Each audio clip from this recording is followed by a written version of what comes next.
নমস্কার বন্ধুরা, কাবেরী রান্নাঘরে সবাইকে স্বাগত। আবারও চলে এলাম একটা রেসিপি নিয়ে। আমি আজ বানাবো অসাধারণ স্বাদের পরোটার রেসিপি। অসাধারণ স্বাদের পরোটার রেসিপি বানানোর জন্য এখানে আমি লাল শাক নিয়েছি। প্রথমে কেটে নেব। আমি কেটে নিয়েছি, এরপর 4-5 বার ভালোভাবে ধুয়ে নেব। বেশ ভালোভাবে ধুয়ে নিতে হবে। আমি জল পাল্টে পাল্টে 4-5 বার ভালোভাবে ধুয়ে নিয়েছি, জলটা ঝরিয়ে নিয়েছি।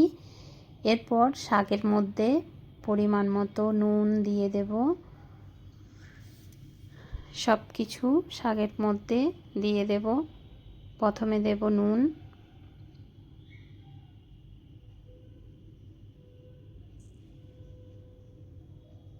তারপর দিয়ে দেব একটু হলুদ গুঁড়ো, একটু ধনে গুঁড়ো, একটু জিরে গুঁড়ো,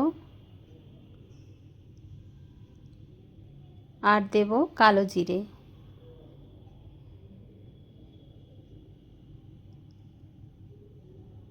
আর দেব গোলমরিচের গুঁড়ো।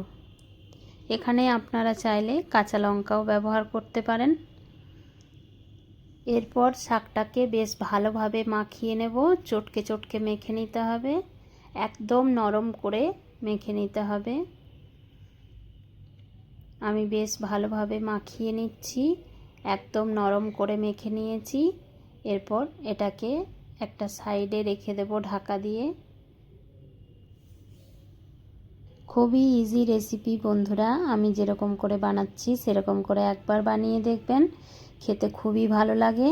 এরপর আমি একটা বাটি নিয়ে নিয়েছি, বাটির মধ্যে পরিমাণ মতো ময়দা নিয়ে নিয়েছি। এটা আপনারা আটা দিয়েও বানাতে পারেন, আমি ময়দা দিয়েই বানাচ্ছি। ময়দার মধ্যে প্রথমে নুন আর একটু চিনি আর একটু সাদা তেল দিয়ে ময়ম করে নেব।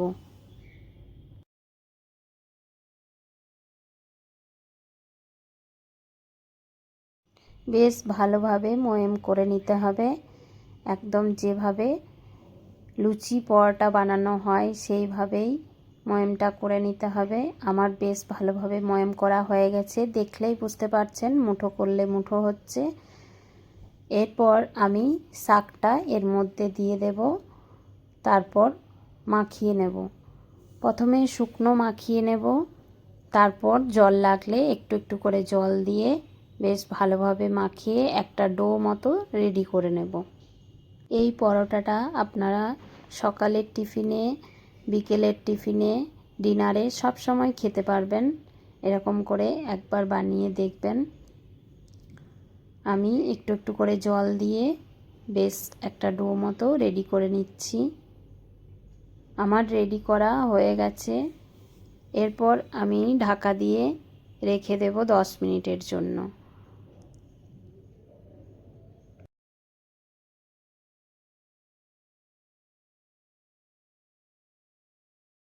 10 মিনিট পর ফিরে এলাম, ঢাকাটা খুলব।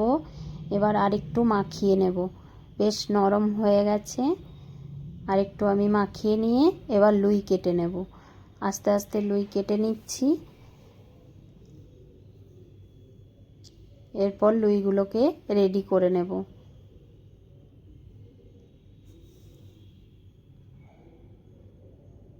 আমি সব লুইগুলো কেটে নিয়েছি, রেডি করে নিয়েছি।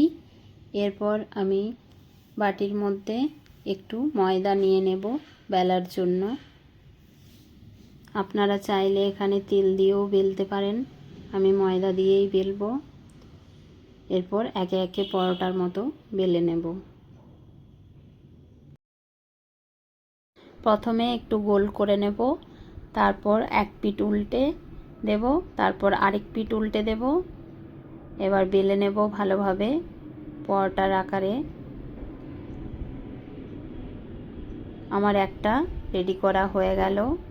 খুব মোটাও করব না আর খুব পাতলাও বেলবো না, এরকম করে আমি বেলে নেব সব পরোটাগুলো একইভাবে। আমি আরেকটা পরোটা বেলে দেখাচ্ছি। প্রথমে একটু গোল করে নেব, এরপর এক পিঠ উল্টে দেব, আরেক পিঠ উল্টে দেব, তারপর বেলে নেব।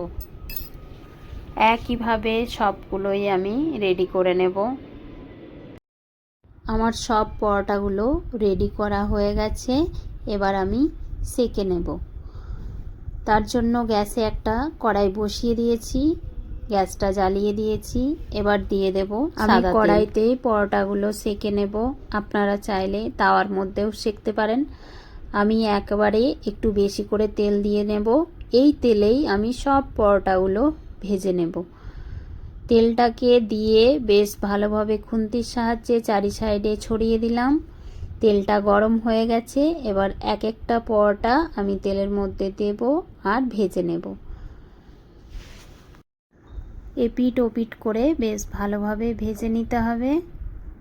আমি আস্তে আস্তে করে এপিট ওপিট করে ভেজে নেব।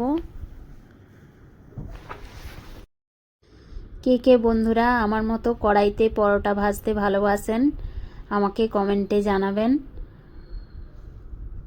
আমার তো খুবই ভালো লাগে কড়াইতে পরোটা ভাজতে।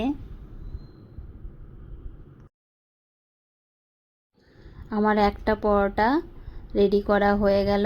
আমি এবার তুলে নেব। একইভাবে সব পরোটাগুলো ভেজে নেব। আমি আরেকটা পরোটা ভেজে দেখাচ্ছি। তেলের মধ্যে দিয়ে দিলাম। এরপর আস্তে আস্তে এপিট ওপিট করে ভেজে নেব। দেখুন বন্ধুরা, সব কটা পরোটা খুব সুন্দরভাবে ফুলছে আর খেতেও খুবই টেস্টি হয়েছিল বন্ধুরা। আমি সব পরোটাগুলো একইভাবে ভেজে নিচ্ছি। আমার সব পরোটাগুলো ভাজা হয়ে গেছে। প্লিজ আমার ভিডিওগুলো যদি আপনাদের ভালো লেগে থাকে তাহলে লাইক, শেয়ার, সাবস্ক্রাইব, কমেন্ট করবেন। এতক্ষণ ধরে ধৈর্য ধরে আমার ভিডিওটি দেখার জন্য অসংখ্য অসংখ্য ধন্যবাদ সকল বন্ধুদের।